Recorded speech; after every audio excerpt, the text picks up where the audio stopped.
हमारे ऋषि मुनियों को कोई स्वार्थ नहीं था। भागवत पर पूर्ण विश्वास रखिए बंधुओं, कि भागवत पर पूर्ण विश्वास रखिए। एक बात और बताऊं मैं आपको, हमारे भीतर ओमकार की ध्वनि अखंड रूप से होती रहती है, अखंड रूप से ओमकार की ध्वनि होती रहती है। गूंगा भी भीतर से ओम बोलता है। अगर गूंगा कोई बोले ना तो उससे बोला तो जाता नहीं, तो क्या बोलता? ओम ओम ओम ओम, ऐसा ही करता है वो, ऐसा ही बोलता है वो। गूंगा भी भीतर से ओम बोलता है। हर एक इंसान के भीतर, हर एक जीव के भीतर ओमकार की ध्वनि हो रही है। योगी लोग नाद ब्रह्म की उपासना करते हैं। ओमकार के नाद के समय योगियों का मन लय को प्राप्त होता है। मन के लय से जगत का संबंध छूटता है और प्रभु से संबंध जुड़ता है ओमकार की ध्वनि से। इसलिए कहते हैं ना, जप करो, ध्यान करो, अंदर की कौन सी ध्वनि आ रही है उसको सुनो।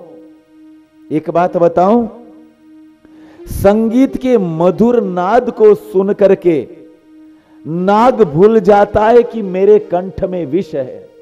जब सपेरा जाता है, जब सपेरा जाता है और सांप को पकड़ने के पहले क्या करता? अपनी पूंगी बजाता है, अपना बीन बजाता है। कौन बजाता है? सपेरा, मदारी। और जब सपेरा अपना बीन बजाता है, अपनी पूंगी बजाता है, तो वो सांप ये भूल जाता है कि मेरे कंठ के भीतर, मेरे मुंह में जहर है, मेरे मुंह में विष है, वो भूल जाता है। और उसकी बीन पर वो सांप नाचने लगता है। उसकी आंखें बंद हो जाती हैं सांप की, और जैसे ही सांप की आंखें बंद हो जाती हैं, वो सपेरा उसको झट से पकड़ लेता है और पकड़ करके फिर अपनी टोपली में डाल देता है, अपनी टोपली में वो डाल देता है।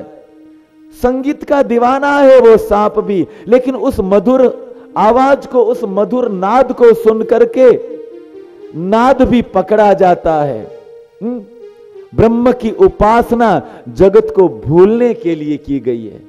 इसलिए मैं कहता हूं कि जब तुम कथा में बैठो तो दूसरी बात का चिंतन मत करो, दूसरी बातों को याद मत करो, केवल उसी की ध्वनि सुनो, केवल उसी को याद करो। मेरे भाई बहन, जब हम कीर्तन करते हैं ना, तो कीर्तन के समय हम क्या करते हैं? ताली बजाते हैं।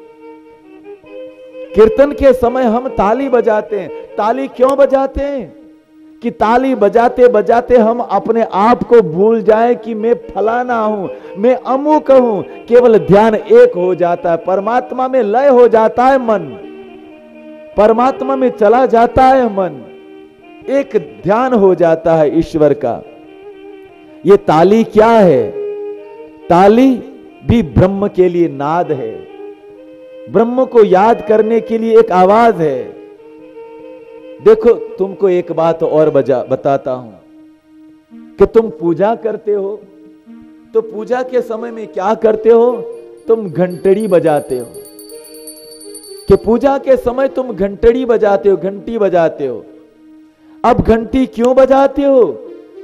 कि हे भगवान, तेरी पूजा के समय में केवल तेरी ही आवाज सुनाई दे, बाकी और कोई आवाज सुनाई मेरे को न दे।